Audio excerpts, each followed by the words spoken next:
ஒரு பேய் பெட்டில் இருக்குமா, அந்த பெட்டில் எப்படி அவங்க தூங்கியிருப்பாங்க, இதை தான் இந்த வீடியோவில் பார்க்க போகிறோம்.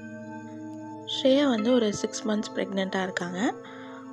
ஸ்ரேயாவோட ஹஸ்பண்ட் ஒரு ஆக்சிடெண்ட்டில் இறந்து போயிடுறாங்க. அவங்க இறந்தக்கப்புறம் ஒரு 3 மாதம் கழித்து இந்த வீட்டில் அவங்க ஹஸ்பண்டோட ஞாபகம் தான் இருக்கும் அப்படின்னு சொல்லிட்டு அவங்க வேறு வீட்டுக்கு போகலாம் அப்படின்னு முடிவெடுக்கிறாங்க. அப்படி அவங்க வீடு தேடிட்டு இருக்கும்போது தான் அவங்க பக்கத்து ஏரியாவில் ஒரு வீடு இருக்குது, அது செமி ஃபர்னிஷ்டாக இருக்குது அப்படின்னு இவங்களுக்கு தெரிய வருது. இவங்க அங்கே போய் பார்க்குறாங்க. சரி, அந்த வீடு எப்படி இருக்குது, செட் ஆகுமான்னு பார்த்துட்டு வரலாம் அப்படின்னு சொல்லிட்டு அவங்களோட மாமியாரையும் குழந்தையும் கூட்டிகிட்டு அவங்க அந்த வீடு பார்க்க போகிறாங்க. வீடு நல்லா வசதியாக தான் இருக்குது. அதே மாதிரி நிறைய திங்ஸை இதுக்கு முன்னாடி இருந்தவங்க விட்டுட்டு போயிருக்காங்க. சோஃபா, அப்புறமேல் ஒரு பீரோ, இது எல்லாத்தையும் விட்டுட்டு போயிருக்காங்க. பெட்ரூம் எப்படி இருக்குன்னு பார்க்கலான்னு அவங்க போகிறாங்க. அங்கே பார்த்தா ஒரு வாட்டர் பெட் இருக்குது. அந்த வாட்டர் பெட் பார்த்தோன்னா அந்த குழந்தை ரொம்ப எக்ஸைட் ஆகி அந்த வாட்டர் பெட்டில் ஏறி குதிச்சிட்ருக்கு. இங்கே இருக்க திங்ஸ் எல்லாம் டிஸ்போஸ் பண்ணிடலாம் அப்படின்னு சொல்லி புரோக்கர்கிட்ட ஸ்ரேயா பேசிகிட்ருக்காங்க. அப்புறம் பையன் ரயான் ரொம்ப அடம் பிடிக்கிறான். இந்த பெட்டு வேணும் மம்மி, நல்லா இருக்குது அப்படின்னு சொல்லிட்டு. அப்போது அவங்க மாமியாரும் சொல்கிறாங்க, இந்த பீரோ ஏதோ பழைய சாமான ஏதோ போட்டு வச்சுக்கலாம், அதுக்கு யூஸ் ஆகும் அப்படின்னு சொல்லி அவங்க மாமியாரும் அதை வேணும்னு சொல்கிறாங்க.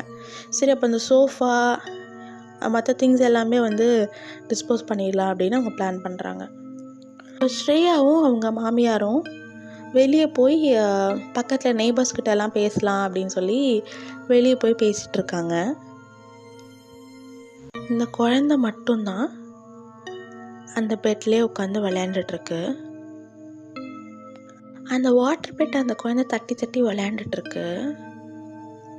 அப்போது வாட்டர் பெட்டுக்குள்ளேருந்து யாராவது வெளியே தட்டினா எப்படி இருக்கும், அந்த பெட்டுக்குள்ளே யாராவது மாட்டிக்கிட்டால் எப்படி இருக்கும், அந்த மாதிரி அந்த பெட்டை தட்டிகிட்டு இருக்காங்க. அது வாட்டர் பெட் அப்படியே ரொம்ப வைப்ரேட் ஆகுது, பெட்டே ஷேக் ஆகுது. அப்போ அந்த குழந்தை பயந்து அப்படியே இறங்கலாம் அப்படின்னு போகும்போது அந்த பெட்டுக்குள்ளேருந்து ஒரு கை அந்த பெட்டுக்குள்ளேருந்து ஒரு கை இந்த குழந்தையோட கையை பிடிச்சிருச்சு. ரயான் எங்கே இருக்க அப்படின்னு சொல்லி ஸ்ரேயா தேடிட்டே இருக்காங்க. அப்புறம் சரி, அந்த பெட்டில் தான் விளையாண்டுருப்பான்னு ஞாபகம் அவங்களும் மேலே ஸ்டெப்ஸ் ஏறி வந்துட்டே இருக்காங்க. அந்த கை ஒரு மாதிரி ரொம்ப நாள் ஊறி போயிருந்தா அந்த கை எப்படி இருக்கும், அந்த மாதிரி ஒரு கை அந்த குழந்தைய பிடிச்சி உள்ளே இழுக்குது. ஆனால் அந்த குழந்தை பயந்துக்கிட்டு அழுது. அப்போ டக்குன்னு ஸ்ரேயா அந்த இடத்துக்கு வந்தோடனே அந்த கை உள்ளே போயிடுது. அந்த குழந்தை சரி, தனியாக இருக்கனால தான் ரயான் அழுகிறான் அப்படின்னு சொல்லிட்டு அந்த குழந்தைய தூக்கி வச்சுட்டு, சரி அழாத, ஏன் தனியாக இருந்த அப்படின்னு சொல்லி சமாதானப்படுத்தி கூட்டிகிட்டு போயிடுறாங்க. அப்புறம் 2 நாள்லேயே அவங்க அந்த வீட்டுக்கு திங்ஸ் எல்லாம் எடுத்துகிட்டு அங்கேயே அவங்க ஷிஃப்ட் ஆயிடுறாங்க. அப்போ அவங்க மாமியார் என்ன பண்ணுறாங்க அப்படின்னா, அந்த பீரோக்குள்ளே குழந்தையோட பொம்மையெல்லாம் அடுக்கி வச்சிட்ருக்காங்க. அன்றைக்கி தான் ஃபஸ்ட் டே அவங்க அந்த வீட்டுக்குள்ளே தூங்க போகிறாங்க. ஆனால் ஸ்ரேயா வா தூங்கலாம் அப்படின்னு ரயானை கூப்பிடும்போது ரயான் அந்த பெட்டுக்கிட்டேயே வரல. சரின்னு சொல்லிட்டு அவங்க பாட்டி கூட்டிகிட்டு போயிடுறாங்க. அப்போது ஸ்ரேயா மட்டும்தான் அந்த பெட்டில் தூங்குறாங்க. அவங்களும் டயர்டில் நல்லா தூங்குறாங்க. அப்போது யாரோ ஸ்ரேயாவோட காலில் ஒவ்வொரு விரலாக அப்படியே சொடக்கெடுக்கிறாங்க. ஹஸ்பண்ட் உயிரோடு இருக்கும்போது அப்படி தான் சொடக்கெடுத்து விடுவாங்க. அவங்க கனவில் அவங்க ஹஸ்பண்ட் தான் சொடக்கெடுக்கிற மாதிரி அவங்களுக்கு தோணிகிட்ருக்கு. ஆனால் நிஜத்தில் ஒரு கோஸ்ட்டு தான் அவங்க காலை சொடக்கெடுத்துட்ருக்கு. அவங்க கனவுல வந்து ஆரம்பத்தில் நல்லா இருந்துச்சு.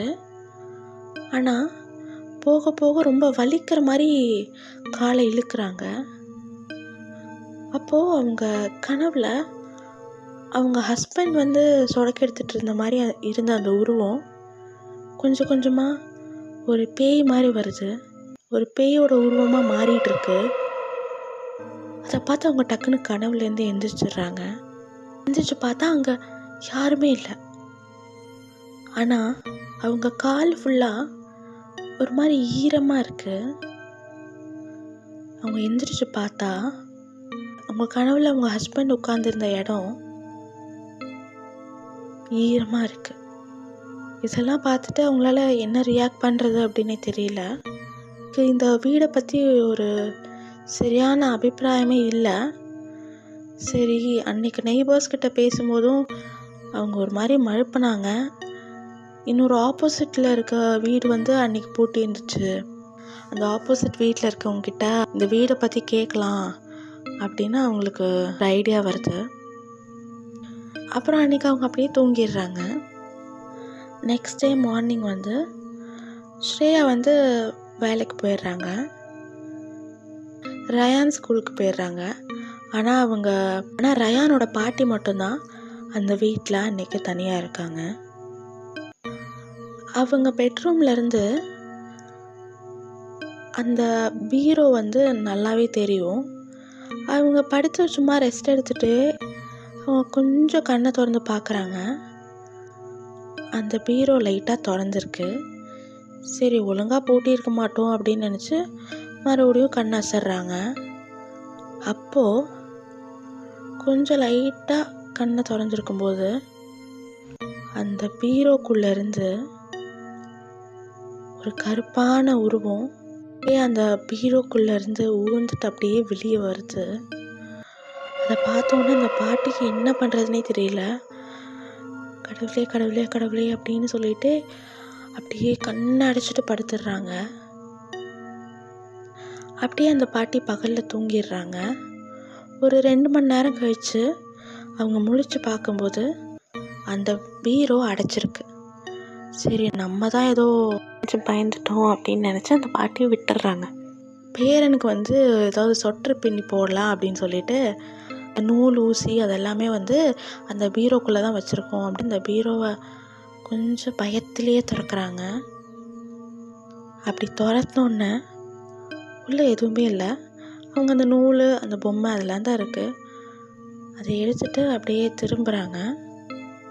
அவங்க திரும்பும்போது அவங்களுக்கு நேராக ஒரு கண்ணாடி இருக்குது. அந்த கண்ணாடியில் பார்த்தா அந்த பொம்மைகளுக்குள்ள 2 சிகப்பு கண் இருக்குது. அதை பார்த்தா அப்படியே பார்க்காத மாதிரியே ஹீரோவை அப்படியே அடைச்சிட்டு போயிடுறாங்க. அவங்க மருமக வந்தோடனே இது கண்டிப்பாக சொல்லி இந்த வீட்டை மாற்றிடணும், இது வீடு சரியில்லை அப்படின்னு அவங்களுக்கும் புரிஞ்சிருச்சு. அப்போது ஸ்ரேயா வந்தோடனே அவங்க மாமியார் சொல்கிறாங்க, இந்த வீட்டில் ஏதோ தப்பாக இருக்குமா, நம்ம இங்கேருந்து போயிடலாம். பேசிகிட்டு இருக்கும்போது அப்போ தான் அவங்களுக்கு ஞாபகம் வருது. சரி, ரயான் எங்கே அப்படின்னு சொல்லி கேட்குறாங்க.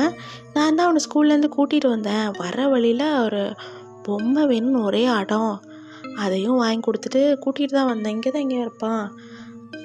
குழந்தைய அவங்க தேடுறாங்க. பக்கத்து வீட்டிலலாம் போய் தேடுறாங்க. குழந்தைய அங்கே காணோம். அப்புறம் அவங்க பாட்டிக்கு ஒன்று தோணுது, பொம்மை வாங்கி கொடுத்தேன்னு சொன்னியே, அந்த பொம்மையை அந்த பீரோக்குள்ளே வைக்கிறதுக்காக போயிருப்பானோ, பீரோக்குள்ளே தான் நான் ஒரு பேயை பார்த்தேன் அப்படின்னு சொன்னோன்னே ஸ்ரேயாவும் அவங்க பாட்டியும் வேக வேகமாக வராங்க. அந்த பீரோ திறக்கவே முடியல. ரயான் உள்ளே தான் இருப்பான் போல் அப்படின்னு அவங்க கன்ஃபார்மே பண்ணிடுறாங்க. பண்ணிவிட்டு அவங்க திறக்கவே முடியல. சரி, எப்படியாவது இந்த பீரோ உடைக்க தான் வேணும் போல் அப்படின்னு யோசிச்சுட்டு இருக்கும்போது தான் ரயான் வந்து அந்த பெட்ரூம்லேருந்து வரான். ஓ, இங்கே தான் இருக்கியா அப்படின்னு சொல்லி ஸ்ரேயா ரொம்ப டென்ஷன் ஆகிடுறாங்க. சொல்லாமல் எங்கே போகிற நீ அப்படின்லாம் ஒரு மாதிரி டென்ஷன் ஆகிடுறாங்க. இங்கே தான் இருந்தேன், நீங்கள் என்னை கண்டுபிடிக்கிறீங்களான்னு பார்த்தேன், நீங்கள் என்னை கண்டே பிடிக்கல. சரி, இன்றைக்கி ஒரு நாள் மட்டும் பொறுத்துக்கலாம், நாளைக்கு கண்டிப்பாக வேறு வீட்டுக்கு போயிடலாம். நாளைக்கு கண்டிப்பாக வேறு ஏதாவது ஹோட்டலில் கூட தங்கிக்கலாம் அப்படிங்கிற மாதிரி எல்லாம் முடிவு பண்ணுறாங்க. ஆனால் அந்த நைட்டு தான் அவங்க வாழ்க்கையிலே மறக்க முடியாத ஒரு டெரிஃபிக்கான நைட்டு. அன்னைக்கு ரயானும் அம்மா கூடயே தூங்குறேன் அப்படின்னு சொல்லி அந்த பயம்லாம் போய் அவங்க 2 பேரும் அந்த பெட்டில் தூங்குறாங்க. ஸ்ரேயாவுக்கு என்னையும் என் குழந்தையும் தவிர இந்த பெட்டில் யாரோ இருக்காங்க அப்படின்னு அவங்களுக்கு தோணுது. ஏன்னா ரயான் அசையவே இல்லை, நானும் அசையவே இல்லை. ஆனால் இந்த வாட்டர் பெட் ஒரு மாதிரி ஆடுது. இப்போ எதனால் இருக்கும் அப்படின்னு அவங்க ஒரு மாதிரி யோசிக்கிறாங்க.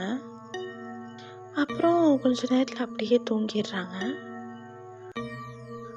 அப்போது ஆனால் அவங்க வயிற்றில் இருக்க குழந்தை ஒரு மாதிரி அப்நார்மலாக பண்ணுது.